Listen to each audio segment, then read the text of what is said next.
Alhamdulillah. Nah, sekarang kan kita udah tahu tuh kenapa nuzul Quran diperingati 17 Ramadan. Betul. Nah, tapi sekarang gini, ada 5 hal yang mesti kita raih agar kita sukses dalam menjalani bulan Ramadan.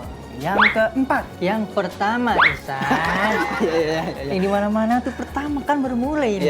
Yang pertama Kita harus sukses dalam berpuasa. Ingat loh ya, yang namanya puasa bukan hanya sekedar makan dan minum, betul. Bukan hanya sekedar menahan itu, tapi juga menahan diri dari perbuatan yang sia-sia. Dan yang kedua, sukses dalam sholat tarawih. Sholat tarawih ini sudah menjadi satu bagian di bulan Ramadan.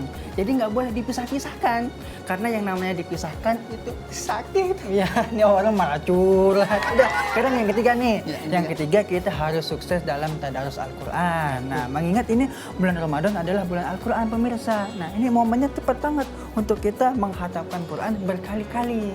Yang keempat, sukses Lailatul Qadar. Yuk, mari sama-sama kita raih keutamaan malam Lailatul Qadar, karena malam Lailatul Qadar ini lebih baik dari 1000 bulan. Masya Allah. Dan yang terakhir, kita harus sukses dalam zakat fitrah, karena zakat fitrah itu wajib.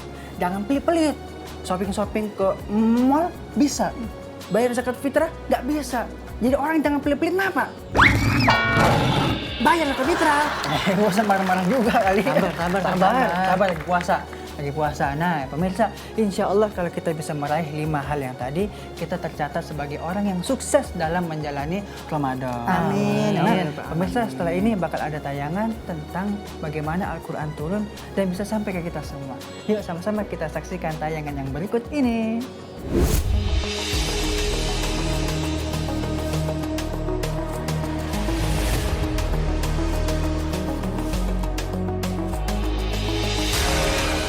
Pemirsa Khazanah, bagaimana Allah Subhanahu wa Ta'ala menurunkan Al-Quran ke Nabi Muhammad SAW hingga ke umatnya?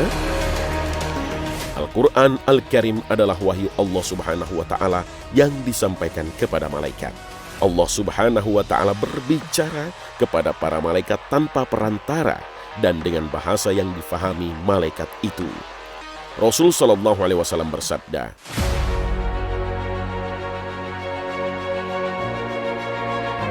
apabila Allah hendak memberikan wahyu mengenai sesuatu urusan, dia berbicara melalui wahyu.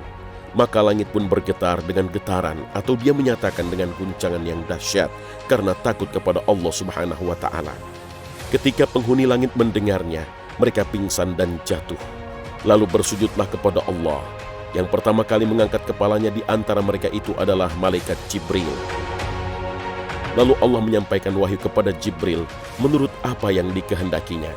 Kemudian Jibril berjalan melintasi para malaikat. Setiap kali Jibril melalui satu langit, para malaikat bertanya kepada Jibril, apakah yang telah difirmankan oleh Tuhan kita, wahai Jibril? Jibril menjawab, dia mengatakan yang hak, dan dialah yang maha tinggi lagi maha besar.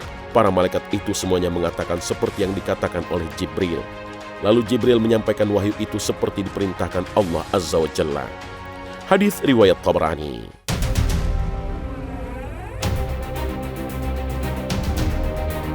Maka Al-Quran itu adalah kalam Allah dengan lafaz dari Allah, bukan redaksi dari malaikat Jibril, apalagi dari Nabi Muhammad.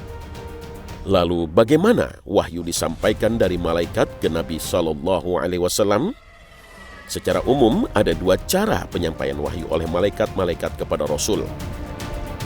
Pertama, malaikat Jibril menampakkan dirinya kepada Nabi SAW dalam wujud seorang laki-laki yang tidak dikenal mengucapkan kata-kata kepadanya sehingga beliau mengetahui dan hafal benar kata-kata itu. Cara ini meringankan Nabi SAW karena adanya kesesuaian antara pembicara dan pendengar. Beliau mendengarkan penyampai wahyu dengan senang dan tenang seperti orang yang berhadapan dengan saudaranya sendiri.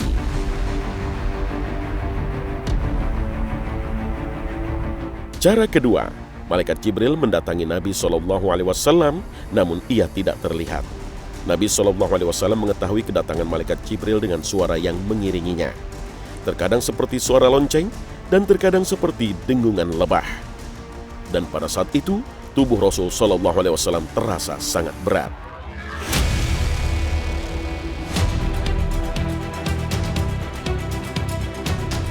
Zaid bin Sabit radhiyallahu anhu pernah menceritakan pengalamannya ketika wahyu turun kepada Nabi SAW. Zaid menuturkan, Allah Azza wa Jalla menurunkan wahyu kepada Rasulullah SAW. Saat itu paha beliau SAW sedang berada di atas pahaku. Tiba-tiba paha beliau menjadi berat menekanku sampai aku khawatir pahaku akan hancur. Hadis riwayat Bukhari.